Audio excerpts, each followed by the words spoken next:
अस्सलाम वालेकुम दोस्तों, स्टोरीज़म देखने वालों को खुश आमदीद।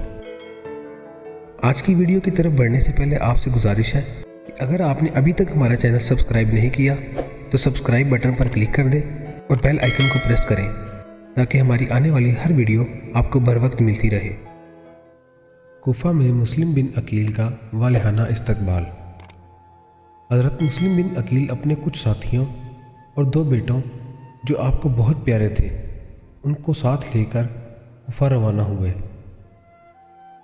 आप अलैहिस्सलाम ने कूफा पहुंचकर मुख्तार बिन उबैद रज़ियल्लाहु अन्हु के मकान पर क़याम फरमाया। कूफा के शियाने अली ने आपका शानदार इस्तकबाल किया और हज़रत इमाम हुसैन अलैहिस्सलाम के नुमाइंदा के तौर पर जोक दर जोक आपके हाथ पर बैत करने लगे। यहाँ तक कि पहले ही दिन 12,000 अफराद ने हज़रत मुस्लिम बिन अकील के हाथ पर हज़रत इमाम हुसैन अलैहिस्सलाम के हक़ में बैत कर ली। फिर इस तादाद में इजाफ़ा होता गया हत्ता कि उनकी तादाद 18,000 तक पहुँच गई। आप अलैहिस्सलाम ने लोगों के शौक़, अक़ीदत व मोहब्बत, जोश व वलवला देखकर हज़रत इमाम हुसैन अलैहिस्सलाम को ख़त लिखा कि भाईजान, हालात दावत हक़ और अमर बिल मारूफ़ और नही अनिल मुनकर के लिए साजगार हैं। आप बिला तामुल और बिला झिझक तशरीफ़ लाएं। यजीद को इत्तला। उस वक्त कूफा के गवर्नर नुमान बिन बशीर थे।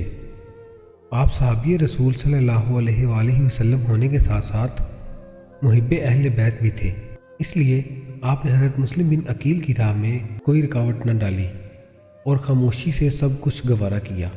जब यजीदी हुकूमत के हामियों ने देखा कि हालात पलट जाने का इम्कान है तो वो नुमान बिन बशीर के पास आए और कहा कि कूफा शहर यजीद की हुकूमत से निकला जा रहा है और तू खामोशी से तमाशा देखे जा रहा है। मुस्लिम बिन अकील को गिरफ्तार कर और कत्ल करके उनका सफाया कर दो ताकि फितना फसाद का इम्कान ना हो।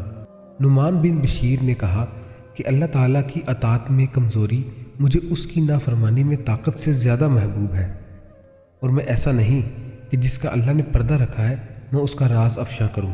जब यजीद के हामियों ने देखा कि नुमान बिन बशीर हज़रत इमाम हुसैन अलैहिस्सलाम के ख़िलाफ़ कोई इक़दाम करने पर तैयार नहीं और हज़ारों की तादाद में लोग उनकी बैत करते जा रहे हैं तो उन्होंने अपना एक वफ़द यजीद के पास भेजा कि नुमान बिन बशीर कतन तेरी हुकूमत के मफादात के हक़ में नहीं है। इमाम हुसैन अलैहिस्सलाम की आमद है और लोग मुस्लिम बिन अकील के हाथ पर जोक दर जोक बैत कर रहे हैं। कूफा और बसरा हाथ से निकल जाने को है, तुम फ़ौरन इसके लिए कोई बंदोबस्त करो। अमार बिन उक़बा और उमर बिन साद ने भी इस मज़मून के ख़तूत लिखे जिन पर यजीद बहुत गज़बनाक हुआ। नुमान बिन बशीर की माजूली और इब्ने ज़ियाद का तकर्रुर।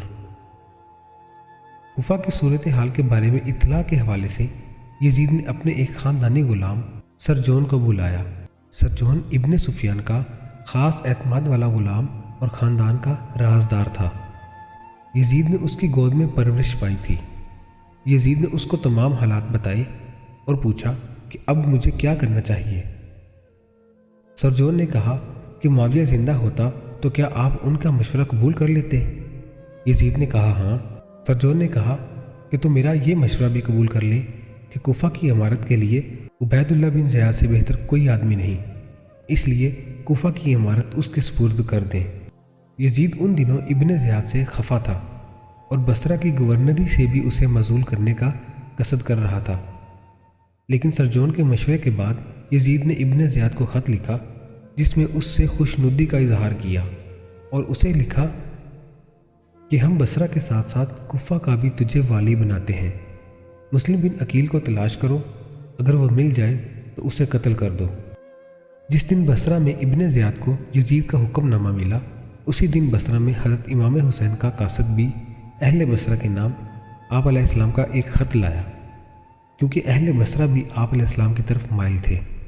इसलिए आप अलैहिस्सलाम ने इस ख़त में अहले बसरा को लिखा था, मैंने अपने कासद को ये मकतूब देकर भेजा है, मैं तुम्हें अल्लाह की किताब और उसके नबी सल्लल्लाहु अलैहि वसल्लम की तरफ दावत देता हूँ, इसलिए कि सुन्नत मिटा दी गई है और बिदअत ज़िंदा कर दी गई है। अगर तुम मेरी सुनोगे और मेरे इल्म की अतात करोगे तो मैं तुम्हें राह हदायत पर चलाऊँगा। بصرہ کے سرداروں میں جس شخص نے امام حسین علیہ السلام کا خط پڑھا اس نے اسے پوشیدہ رکھا، مگر منظر بن الجارود کو یہ اندیشہ ہوا کہ کہیں وہ قاصد عبید اللہ بن زیاد کا کوئی جاسوس نہ ہو اور اس نے اشراف بصرہ کے پاس بھیجا ہو۔ جس صبح کی رات ابن زیاد نے کوفہ کے لیے روانہ ہونا تھا، اس رات منظر بن الجارود قاصد کو لے کر ابن زیاد کے پاس آیا اور مکتوب اسے پڑھایا۔ ابن زیاد نے اسی وقت امام حسین علیہ السلام کے قاصد کو قتل کروا دیا اور بصرہ میں لوگوں کے سامنے سخت تہدید آمیز تقریر کی اور کہا، خدا کی قسم مجھے مصیبت، دشواری یا دشمن کے اسلحہ سے ڈرایا نہیں جا سکتا۔ جو مجھ سے دشمنی رکھے میں اس کے لیے عذاب ہوں، اور جو مجھ سے جنگ کرے اس کے لیے میں جنگ کی آگ ہوں۔